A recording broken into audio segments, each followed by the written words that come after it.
सो जिस तरीके से हमने डिमांड का चैप्टर पढ़ा था, ठीक है, उसी तरीके से हम सप्लाई के चैप्टर को डिस्कस करने वाले हैं। प्रीवियसली हमने ये पढ़ा था कि प्राइस जो होता है in a free enterprise economy determine किया जाता है by the forces of demand and supply. Prices in a free enterprise economy is determined through the forces of demand and supply. और जो फोर्सेस थे डिमांड के वो हम प्रीवियसली डिस्कस कर चुके हैं। अब हमें यहाँ पर डिस्कस करना है the concept of supply. So start करते हैं with the concept of supply कि आखिरकार सप्लाई है क्या। सप्लाई ऑफ अ कमोडिटी, सो भाई सप्लाई तो किसी कमोडिटी की ही करोगे, ठीक है। Supply of a commodity refers two quantities of a commodity, यानी कि कुछ क्वांटिटी का आप क्या करने वाले हो, विच द प्रोड्यूसर्स और sellers are willing to produce and offer for sale at various prices during a particular period of time.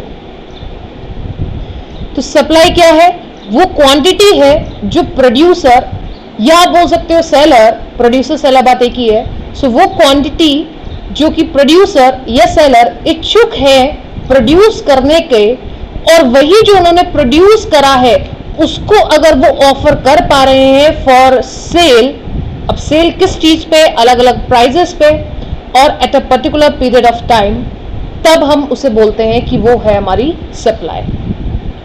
तो इन सिंपल वर्ड्स हमें ये समझ में आया कि क्वांटिटी जो कि प्रोड्यूसर या सेलर क्या करने वाले हैं, प्रोड्यूस करने वाले हैं एंड ऑफर करने वाले हैं उस सेल के लिए अलग अलग प्राइजेस पे at a particular period of time, ठीक। सो ये डेफिनेशन है आपकी सप्लाई की। अब यहां पर आपको 3 पॉइंट्स नोट करने पड़ेंगे। सबसे पहला पॉइंट ये है कि supply is a desired quantity. देखो भाई, हमने डिमांड चैप्टर में पढ़ा था कि डिमांड हम एक्चुअल लेते हैं, ठीक है। एक्चुअली में जो हम बाई करके आते हैं that is demand. But supply के चैप्टर में एक्चुअली जो प्रोड्यूसर डिजायर कर रहा है किसी भी क्वांटिटी को बेचने के लिए, that is supply. So supply is what, supply is a desired quantity, ठीक है। तो इसके आगे आप लिख सकते हो that is how much producers are willing to sell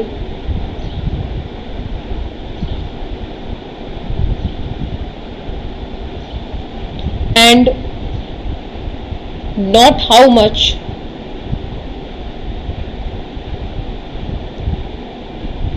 they actually sell।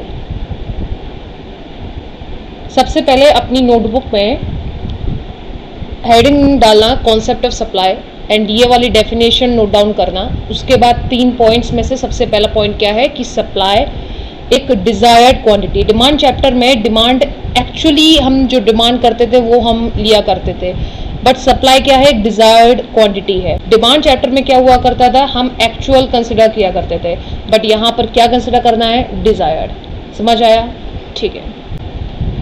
Supply is always expressed with reference to some price. अब जिस तरीके से डिमांड चैप्टर में डिमांड को हम इन रिलेशन टू प्राइस दिखाया करते थे, उसी तरीके से सप्लाई को भी इन रिलेशन टू प्राइस दिखाना है, ठीक।